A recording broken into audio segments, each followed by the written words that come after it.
ताईनो इथं मी ह्यासाठी आवरते, मला हे दुपट्ट्याचं कणी उलट सुलट काही समजेना झालेलं, कारण ते सोनेरी कणी अशा रेषा होत्या डिझाईन, ते मला वर करायचं होतं आणि ते समजेना झालं होतं. तर हां, मी काय सांगत होते, आमच्या इकडे कणी दसऱ्याला प्रत्येक देवाला तेल घातलं जातं. म्हणजे ज्या देवांना आपण मानतो किंवा ज्या देवांना आपण वरचेवर जातो अशा देवांना कणी तेल घालायचं असतं. नारळ, फक्त नारळ तिथं काही ठिकाणी देवाच्या वाढवतात, काही ठिकाणी आपण घरी आल्यानंतर जे खंडेनवमी असते ना, तर त्यावेळी ते वाढवलं जातं. पण तेल घालून देवाचं दर्शन घेऊन का असे ना, ह्या 9 दिवसात म्हणजे दसऱ्याचे जे नवरात्रीचे 9 दिवस असतात की नाही, त्या दिवसापैकी की कुठल्याही एका दिवशी जाऊन यायचं. तर माझं कसं होतं माहिती आहे, माझ्या नवऱ्याच्या कामाच्यामुळं प्रत्येक दिवशी मला जाणं घडत नाही. मग असा एखादा दिवस कणी सुट्टीचा पकडायचा आणि त्या दिवशी सगळ्या देवांना कणी तेल घालत यायचं. तर इथं मी पहिल्यांदा काय ठरवलं होतं, माझ्या इथून बाळूमामा जवळ पडतो, बाळूमामा करायचा, त्यानंतर वाघापूरचा ज्योतिबा करायचा, त्यानंतर माझं माहेर येतं, मग माहेरच्या अंबाबाईला दर्शन द्यायचं, असं मी ठरवलं होतं. पण जे ठरवतं ते कधी आपलं होत नाही, कारण आज कणी माझ्या नंदुबाईचा वाढदिवस होता.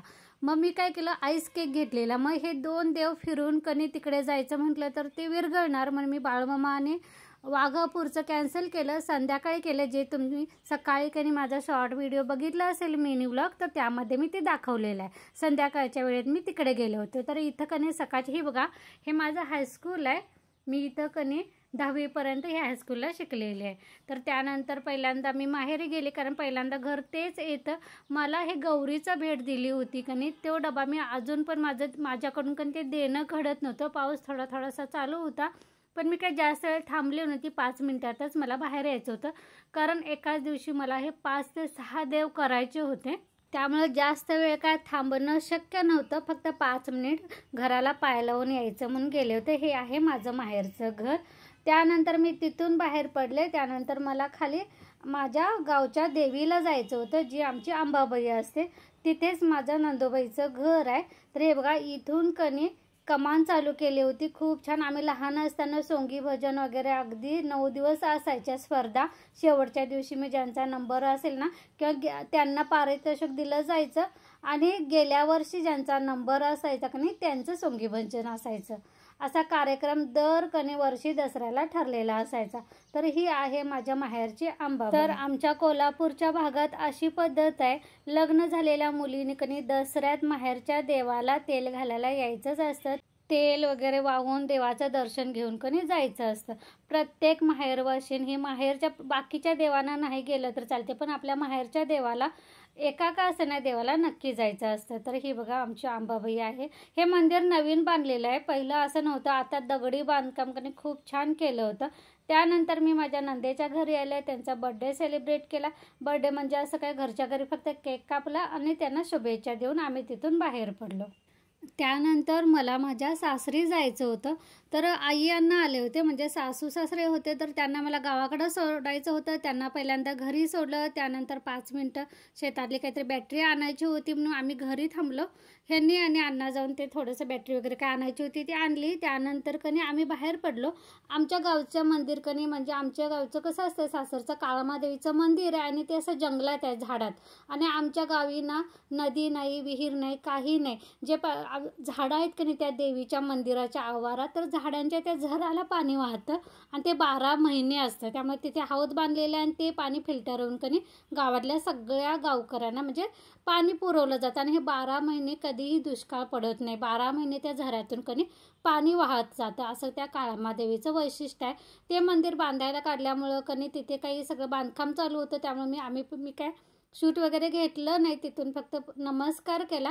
तिथून आम्हाला कणी भुदरगडला जायचं होतं, कारण तो आमचा कुळस्वामी आहे. तर भुदरगडला इतकं धुकं होतं आणि इतकं गारवा होता कणी, तुम्ही जर कधी गेला असेल ना, तर म्हणजे कोल्हापूर जिल्ह्यात भुदरगड तालुका आहे, तिथला भुदरगड आहे.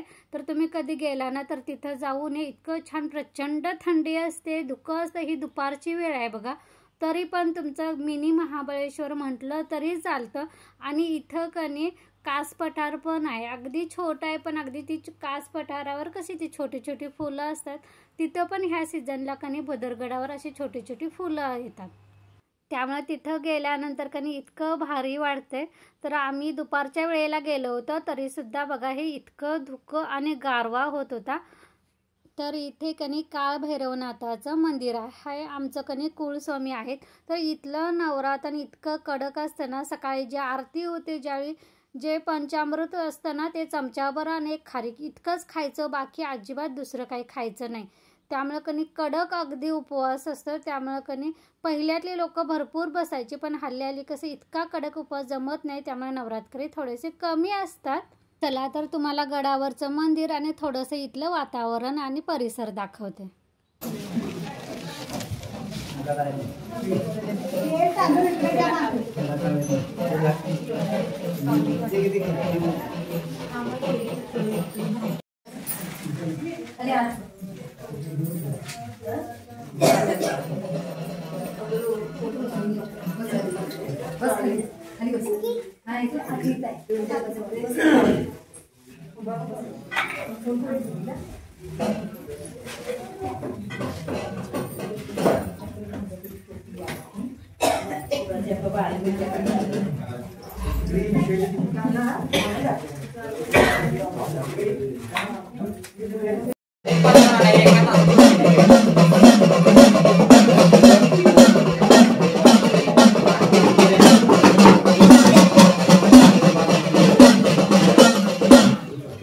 तर इथलं आम्ही तेल वाहिलं, देवाचं दर्शन घेतलं. त्यानंतर तिथं कनी कास पठारावर थोडंसं फोटो वगैरे काढलं, कारण मन राहवलं नाही, इतकं छान वातावरण होतं कनी.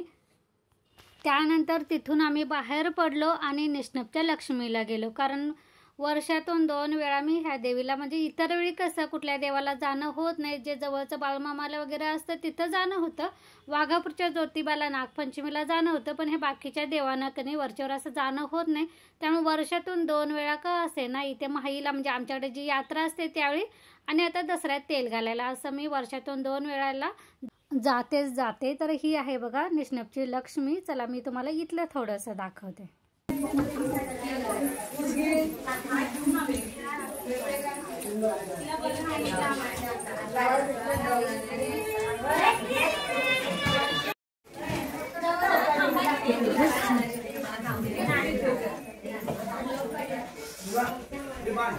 तर असं झालं माझं आजच्या सगळ्या देवांना तेल घालून दर्शन घेऊन झालेलं आहे. आता आम्ही परतीच्या प्रवासाला चाललेलो आहे. तर आता आम्ही कनी वेळ झाला होता, नीलची शाळा पण सुटली होती, त्यामुळे डायरेक्ट कनी घरी गेलो.